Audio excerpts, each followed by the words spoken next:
Salut l'équipe, reparlons un peu de la série Better Call Saul. Alors je sais, ça fait un petit moment que j'ai pas fait de vidéo sur cette série et cette fois c'est Rhea Seehorn qui me pousse à faire une vidéo car elle a déclaré quelque chose qui pourrait changer son avenir. On en parle dès maintenant dans cette vidéo. Let's go!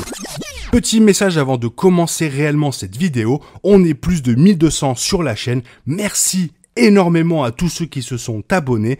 Quant à ceux qui hésitent encore, abonnez-vous, c'est gratuit, merci.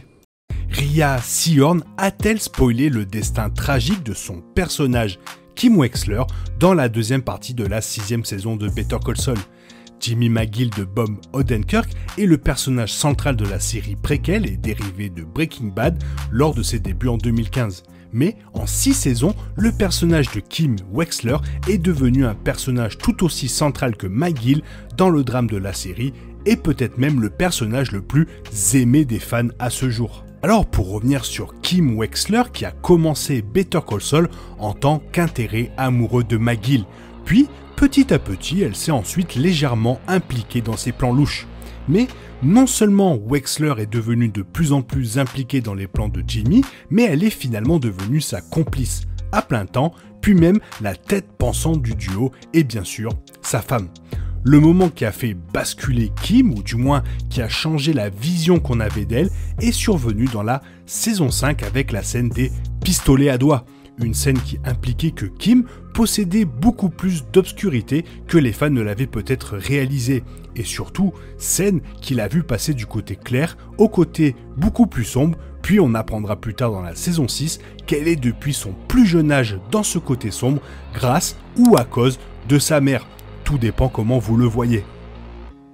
La saison 6 nous a montré Kim devenir la partenaire avec un grand P dans le plan de Jimmy visant à faire redescendre Howard Hamlin de son piédestal, la rendant pleinement complice de la déchéance de celui-ci, voire même le cerveau du plan qui a ensuite mené au moment où Howard meurt des mains de Lalo, ce qui, quelque part, la rend complice. Le cliffhanger de l'épisode 7 a malheureusement laissé les fans, moi et toi, à attendre un certain temps pour savoir ce qui se passera ensuite. Car malheureusement, Better Call Saul saison 6 est divisée en deux parties. La seconde partie ne sera diffusée qu'à la mi-juillet, en gros.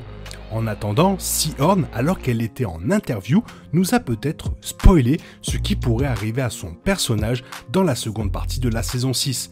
Et il semble que les fans aient de bonnes raisons de s'inquiéter pour Kim. Mais si quelque chose de mal arrive à Kim, ce n'est pas nécessairement sa mort.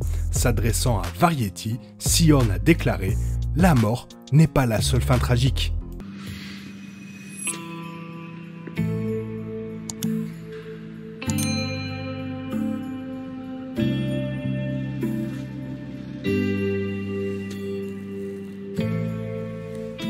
Alors après toutes ces spéculations, théories, puis cet énorme hiatus qui n'arrange pas nos réflexions, vient-elle de confirmer qu'elle n'allait pas mourir ou est-ce du bluff?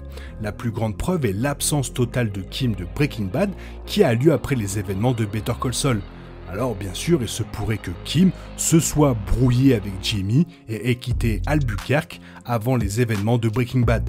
Mais à mesure que Kim s'est rapproché de Jimmy et par extension des amis du cartel de Jimmy, un destin tragique pour Wexler semble de plus en plus probable. Pour sûr, l'univers Breaking Bad n'a bien sûr jamais hésité à tuer les personnages préférés des fans. Breaking Bad a évidemment vu mourir non seulement Walter White, mais aussi Hank, ainsi que Gus Fring et Mike.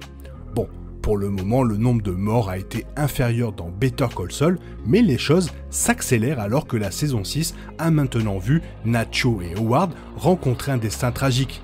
D'ailleurs, tous les deux sont morts avec une balle dans la tête. Alors, comme le dit l'adage, jamais 203. Vous voyez, je continue à me faire des idées. Alors, Kim prenant une balle dans la tête serait évidemment la chose la plus brutale et la plus horrible qui puisse lui arriver.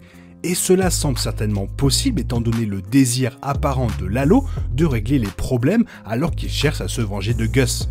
Mais les dernières remarques de Seehorn ouvrent la porte à quelque chose de mauvais mais pas nécessairement mortel qui pourrait arriver à Kim Wexler à la place. La prison semble évidemment être une possibilité pour Kim, étant donné la fraude dans laquelle elle s'est impliquée avec Jimmy. Mais il semblerait être très injuste que Kim aille en prison et que Jimmy s'en aille libre pour continuer à être Saul Goodman et surtout de le voir sourire et vivre ainsi dans la série mère. La rupture de Kim et Jimmy serait également une façon triste de faire avancer les choses, mais pas nécessairement tragique. Kim faisant quelque chose d'horrible qui marque son âme pour toujours compte également comme une tragédie. Et on peut dire que cela s'est déjà produit, ayant involontairement contribué à la mort d'Howard. Les réponses à toutes les questions vont bientôt avoir une conclusion finale, car Better Call Saul revient bientôt et on n'est pas prêt pour ce final de série qui va certainement déjà en rendre triste un bon paquet, mais aussi pas prêt de voir la conclusion des personnages qui risque d'être sanglant pour certains.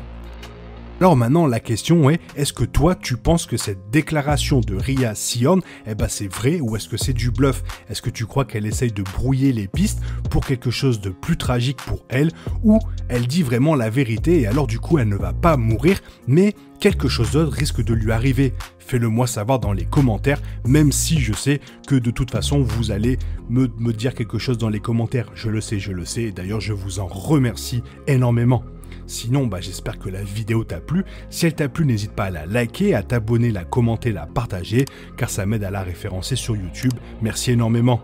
Je te souhaite une bonne matinée, après-midi, peut-être une bonne soirée et un bon week-end. Bisous, hasta la vista.